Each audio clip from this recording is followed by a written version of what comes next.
Hello friends, कैसे हैं आप सब। आशा करते हैं आप लोग स्वस्थ मस्त तंदुरुस्त होंगे और अपनी तैयारी को वर्दी को पाने के लिए प्रयास कर रहे होंगे।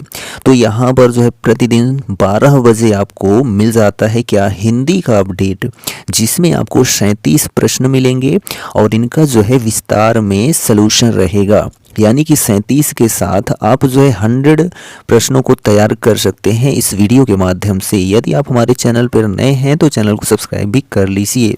आपको पता है कि हिंदी में जो है 37 प्रश्न आएंगे जो कि आपको कुल 74 नंबर दिलवाएंगे। ठीक, तो आप जो है हिंदी में अच्छा खासा नंबर प्राप्त कर सकें, इसके लिए हम आपको पर डे जो है हिंदी का अपडेट देते रहेंगे। ठीक, हो सकता हो अन्य अपडेट भी दे सकें, लेकिन हिंदी तो कंफर्म है, उसमें कोई दो राय नहीं है। तो चलिए देखते हैं आज का 37 प्रश्न, वो भी डिटेल्ड सोल्यूशन के साथ। तो देखिए पहला प्रश्न, 4 विकल्पों में से सही विकल्प का चयन करें जो कि बताता है संयोग और वियोग जो है किस रस के रूप हैं। तो आप पता है, नहीं पता है तो हम बता देते हैं। तो संयोग और वियोग जो है यह श्रृंगार रस का भेद होता है। ठीक है, श्रृंगार रस का भेद होता है जिसका स्थायी भाव जो होता है रति। ठीक है, क्या होता है रति, फिर या फिर जो है प्रेम होता है। तो ये श्रृंगार रस का स्थायी भाव है। ठीक, जो दो भागों में बंटा है, संयोग और वियोग। संयोग का मतलब होता है प्रेमी और प्रेमिका का मिलन जब होता है। वियोग का मतलब प्रेमी और प्रेमिका का जब बिछुड़ाव होता है यानी अलगाव होता है, तो वहाँ वियोग होता है। तो यह आप याद कर पाएंगे यानी समझ पाएंगे। और श्रृंगार रस को ही जो है रसराज कहा जाता है। क्या कहा जाता है? रसराज या फिर जो है रसपति। ठीक है, किसको? श्रृंगार रस को ही कहा जाता है। तो यह भी आप याद रखेंगे। ठीक, चलिए नेक्स्ट क्वेश्चन देखिए। सेकंड नंबर है कि 4 विकल्पों में से जो है सही विकल्प का चयन करना है।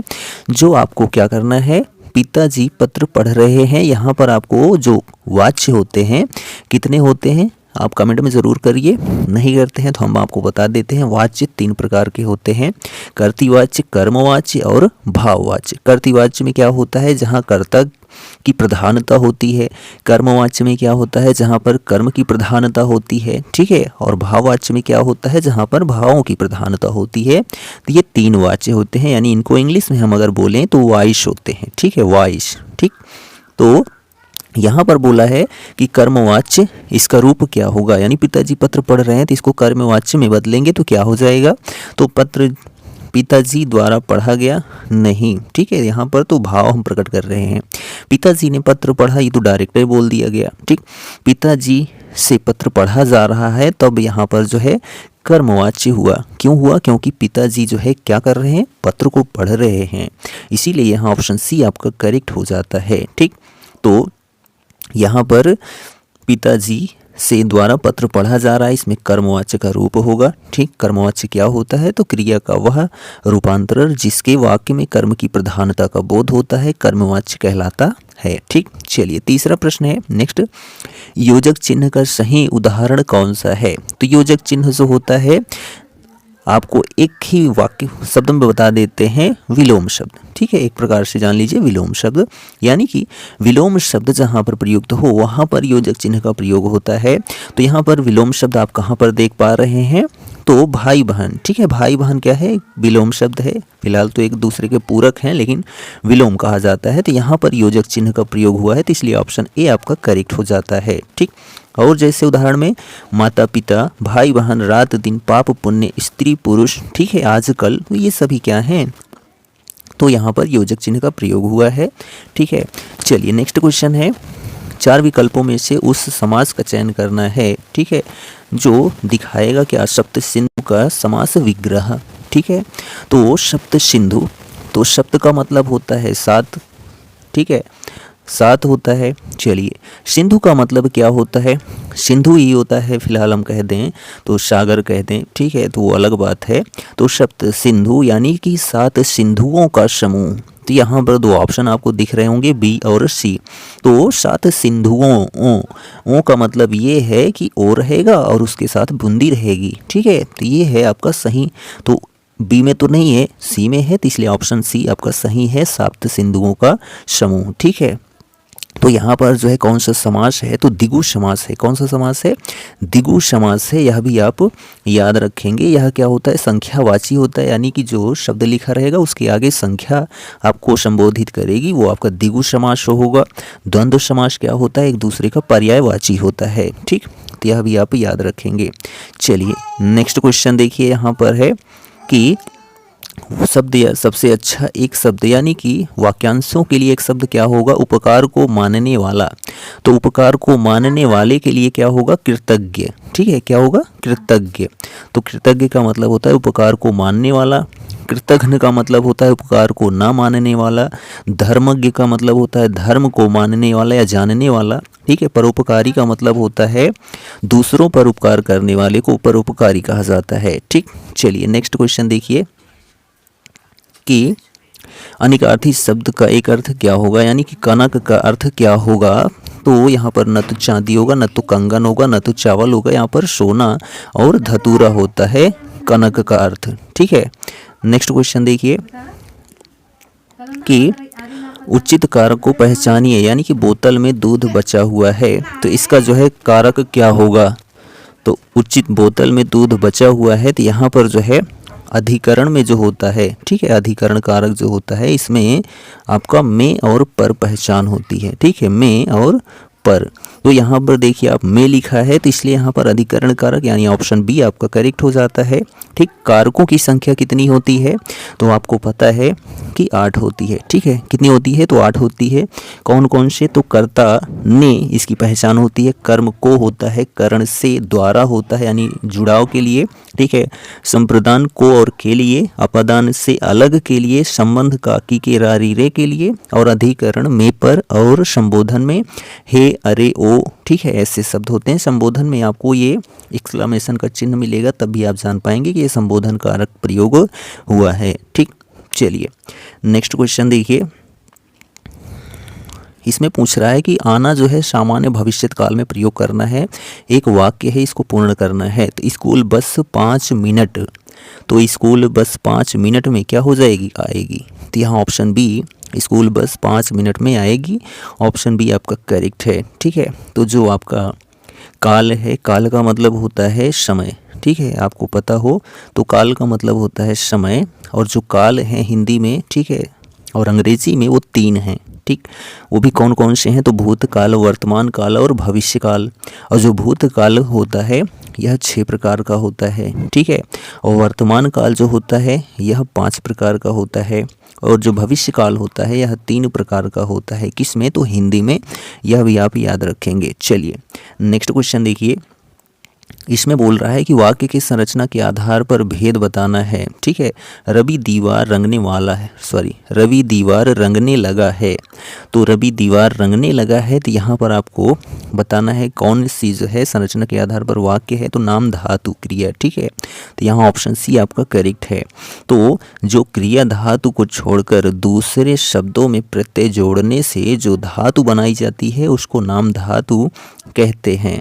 प्रायः यह संज्ञा और विशेषण में न प्रत्यय लगाने से, यानी कि न प्रत्यय जोड़ने से बनाया जाता है। जैसे रंग से क्या हो गया, रंगना। ठीक है, और स्वीकार से क्या हो गया, तो स्वीकारना।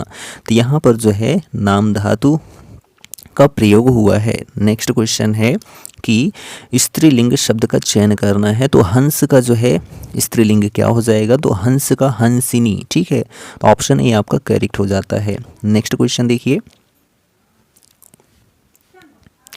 इसमें पूछ रहा है कि पुल्लिंग शब्द क्या होगा, किसका, तो कुम्हार का।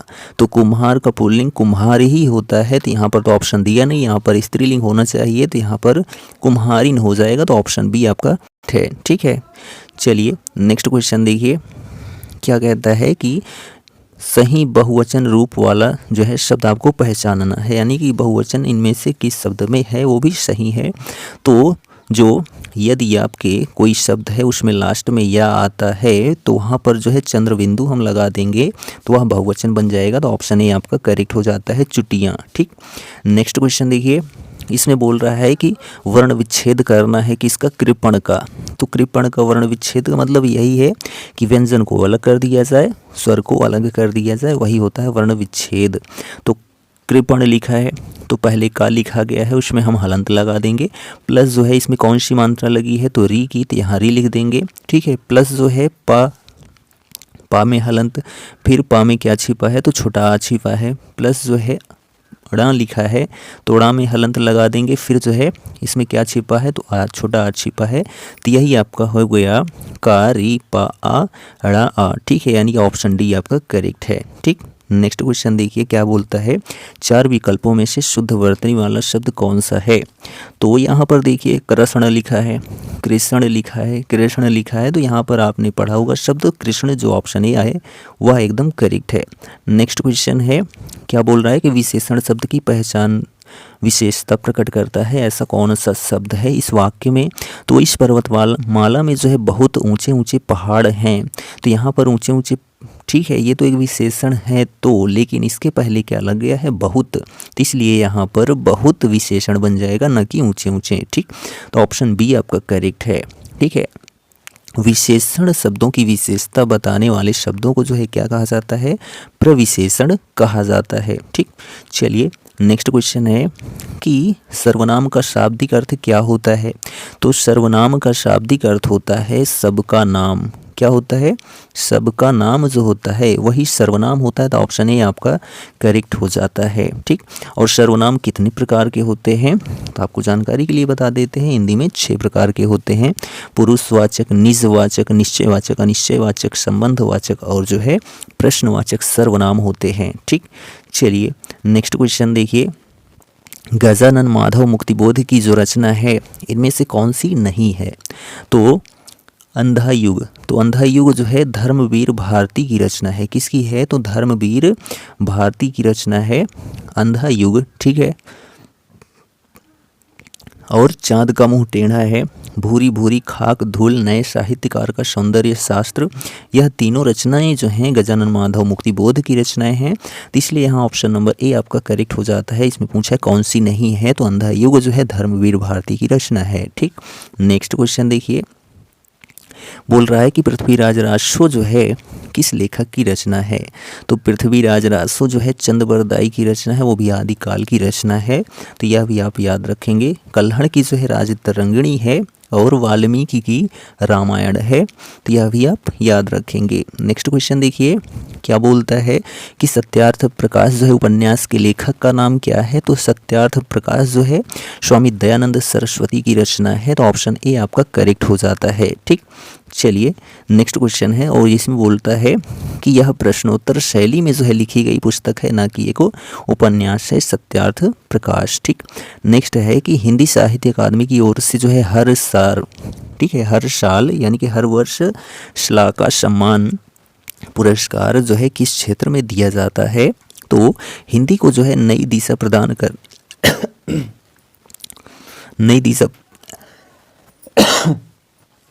नई दिशा प्रदान करने के लिए जो है श्लाका सम्मान दिया जाता है, ठीक है। तो यहाँ ऑप्शन डी आपका करेक्ट हो जाता है। तो हिंदी साहित्य अकादमी की ओर से जो है श्लाका सम्मान पुरस्कार प्रतिवर्ष हिंदी को नई दिशा प्रदान करने के लिए दिया जाता है। वर्ष 2017-18 में जो है श्लाका सम्मान पुरस्कार प्रसिद्ध गीतकार पटकथा लेखक जावेद अख्तर को दिया गया था, ठीक है। और 2019, ठीक है, 2019 और 20 में जो है जो श्लाका सम्मान दिया गया वह जो है डॉक्टर विश्वनाथ त्रिपाठी साहित्यकार को दिया गया 2019-20 का जो है श्लाका सम्मान पुरस्कार, ठीक है। और इसमें जो है 5 लाख रुपए दिए जाते हैं। तो अभी तक इसमें और नहीं पुरस्कार दिया गया, 2019-20 में ही पुरस्कार दिया गया था, ठीक। तो यह देखिए नेक्स्ट क्वेश्चन है 134 से 138 तक जो है इस गद्यांश के थ्रू प्रश्न बनेंगे, तो इसको आप जो है स्क्रीनशॉट लेकर पढ़ सकते हैं और इनके प्रश्नों को उत्तर दे सकते हैं। हम तो यहाँ पर डायरेक्ट उत्तर देंगे, तो चलिए देखते हैं। तो यहाँ पर 134 क्वेश्चन है कि सामाजिक आर्थिक बदलावों ने किस तरह वाहनों को जो है प्रभावित किया है। तो जो है हल्के वाहनों का प्रयोग होने लगा है, ठीक है, हल्के वाहनों का प्रयोग होने लगा है, तो ऑप्शन सी आपका करेक्ट है। नेक्स्ट क्वेश्चन है कि घोड़ों के पैरों को जो है किस रूप में सजाया जाता है। तो काशीदाकारी युक्त वस्त्र द्वारा, ठीक है, तो ऑप्शन ए आपका करेक्ट है। नेक्स्ट क्वेश्चन है कि तांगा किस रूप में इक्के से अलग वाहन है। तो तांगा जो होता है भारी और बड़ा वाहन होता है, ठीक है। तांगा होता है इक्के की तुलना में भारी और बड़ा वाहन है। नेक्स्ट क्वेश्चन कि परिवहन के साधन का इस्तेमाल किसके अनुरूप किया जाता है। तो सामाजिक प्रतिष्ठा बनाए रखने के लिए जो है परिवहन के साधन का इस्तेमाल किया जाता है। नेक्स्ट क्वेश्चन है कि तांगे और इक्के के जो है कितने प्रकार हैं। तो तांगे और इक्के के जो है 3 प्रकार हैं। कौन कौन से? बग्घी, फिटन और टमटम, ठीक। चलिए नेक्स्ट क्वेश्चन देखिए, इसमें बोल रहा है उचित अलंकार का रूप जो है सबसे अच्छा उदाहरण है यानी विकल्प है किस उदाहरण का। तो रघुपति राघव राजा राम यानी किस जो है अलंकार को प्रदर्शित करता है। तो यहाँ पर आप देखिए रा की आवृत्ति जो है एक निश्चित क्रम में बार बार हो रही है, तो इसलिए यहाँ पर अनुप्रास अलंकार है, ठीक है। यह जो है शब्द अलंकार का एक भेद है अनुप्रास अलंकार, ठीक। यमक अलंकार क्या होता है? तो जब जो है एक शब्द यानी कि एक शब्द जो है एक से अधिक बार आए, ठीक है, एक शब्द एक से अधिक बार आए और उनके अर्थ भी अलग अलग हों, तो वहाँ पर जो है यमक अलंकार का प्रयोग होता है, ठीक है। जैसे काली घटा का घमंड घटाते, यहाँ पर घटा घटा 2 बार आपने देखा, तो इसलिए यहाँ यमक अलंकार है। रूपक अलंकार में क्या होता है? जब उपमेय में उपमान का भेद रहित आरोप होता है तो वहाँ पर जो है रूपक अलंकार होता है, ठीक है। जैसे मैया मैं तो चंद्र खिलौना लई हूँ, ठीक। नेक्स्ट है उपमा अलंकार। इसमें क्या होता है? समानता प्रकट की जाती है। उपमेय और उपमान में जब समानता प्रकट की जाए तो वहाँ उपमा अलंकार होता है, जैसे पीपर पात सरिस मंडोला, ठीक। चलिए नेक्स्ट क्वेश्चन देखिए, क्या कहता है कि अव्यय के भेद बताने हैं। तो सीता के आगे जो है रमा खड़ी है, इसमें कौन सा अव्यय है? तो सीता के आगे यानी कि सीता के आगे रमा, इन दोनों में देखा जाए एक प्रकार से संबंध स्थापित हो रहा है, ठीक है। तो इसलिए संबंध बोधक अव्यय जुड़ा हुआ है, ठीक। तो ऑप्शन बी आपका करेक्ट हो जाता है। नेक्स्ट क्वेश्चन देखिए, क्या कहता है कि अशुद्ध वाक्य के शुद्ध, ठीक है, यानी कि जो अशुद्ध वाक्य यहाँ दिया गया है इसको शुद्ध रूप में किस प्रकार लिखेंगे। तो घूमना सुबह अच्छा है, तो आप जाहिर सी बात है करेक्ट कर पाएंगे कि सुबह घूमना अच्छा है। तो यहाँ पर जो ऑप्शन डी है आपका वह करेक्ट हो जाता है, ठीक। नेक्स्ट क्वेश्चन है कि 4 विकल्पों में से क्या बताना है। प्रत्येक चरण में जो है कितनी मात्राएं हैं, यहाँ पर उदाहरण दिया गया है। तो देखिए यहाँ पर करते तो 1 1 2, ठीक है। अभिषेक में जो है 1 1 2 1, ठीक है। पयोद में जो है 1 2 1 और है में जो है 2। टोटल कितनी हो गई? 1 2 3 4 5 6 7 8 9 10 11 12 13 14 15, टोटल कितनी हो गई? तो 15 हो गई एक चरण में, ठीक है। दूसरे चरण में देखते हैं 1 2, ठीक है, 3 4 5 6 7 8 9 10 11 12 13, ठीक है। तो दूसरे चरण में कितनी हो गई? 13, यानी कि 15 13 टोटल जोड़ेंगे तो 28 हो जाएगी, यानी 15 से 13 के क्रम से कुल 28 मात्राएं हैं। तो यहाँ ऑप्शन ए आपका करेक्ट हो जाता है, ठीक है। नेक्स्ट क्वेश्चन देखिए, इसमें बोल रहा है कि मुहावरे का सही अर्थ क्या होगा? अंक भरना। तो अंक भरना का मतलब होता है गले लगाना, ठीक है। क्या होता है? गले लगाना, यानी स्नेह से लिपटा लेना ही अंक भरना होता है, ठीक। नेक्स्ट क्वेश्चन है कि यहाँ पर उपसर्ग से बना शब्द कौन सा नहीं है। तो यहाँ पर देखिए कि पुनर्जन्म, ठीक है, पुनरुपसर्ग, ठीक। आजीवन में आ उपसर्ग, कुधर्म में जो है कु उपसर्ग, दिखावा में जो है आवा प्रत्यय लगा है, ठीक है। आवा प्रत्यय लगा है इसलिए यहाँ पर उपसर्ग नहीं लगा, तो ऑप्शन डी आपका करेक्ट हो जाता है। नेक्स्ट क्वेश्चन देखिए, प्रत्यय से बना शब्द कौन सा है। तो प्रत्यय से जो बना शब्द है जादूगर है, ठीक है। क्या है? जादूगर। गर प्रत्यय लगा हुआ है, जैसे बाजीगर, सौदागर, ठीक है, कारीगर, ठीक। चलिए नेक्स्ट क्वेश्चन देखिए, बोल रहा है कि विपरीत अर्थ वाला जो है विकल्प चुनना है। स्वार्थ यानी विपरीत अर्थ क्या हो जाएगा? तो परमार्थ, ठीक है। क्या हो जाएगा? परमार्थ। यहाँ पर निस्वार्थ लिखा है, यहाँ पर निस्वार्थ होना चाहिए, गलत है, ठीक है। चलिए, तो विषाद का जो है क्या होता है? तो विषाद का जो है जो विलोम होता है हर्ष होता है, वरिष्ठ का जो है कनिष्ठ होता है। ठीक, नेक्स्ट क्वेश्चन देखिए, इसमें बोल रहा है कि संधि विच्छेद वाला शब्द कौन सा होगा, किसका, अत्यधिक का। तो अत्यधिक का जो है संधि विच्छेद अति प्लस अधिक होगा, तो यहाँ ऑप्शन बी आपका करेक्ट हो जाता है। और यहाँ पर यण स्वर संधि है, क्यों है तो हम आपको बता देते हैं, जब आपको किसी शब्द में दूसरा अक्षर आधा मिल जाए, वो भी या, ठीक है, वा या फिर ता के रूप में, तो वहाँ पर आप यण स्वर संधि, ठीक है, 99% टिक करेंगे। ठीक, तो यहाँ पर जो है यण स्वर संधि है। चलिए नेक्स्ट क्वेश्चन है कि सामासिक युग्म पद है, यानी इसमें बोल रहा है कि सामासिक पद क्या होगा, किसका, आचार का, यानी कि समास विग्रह आचार का क्या होगा।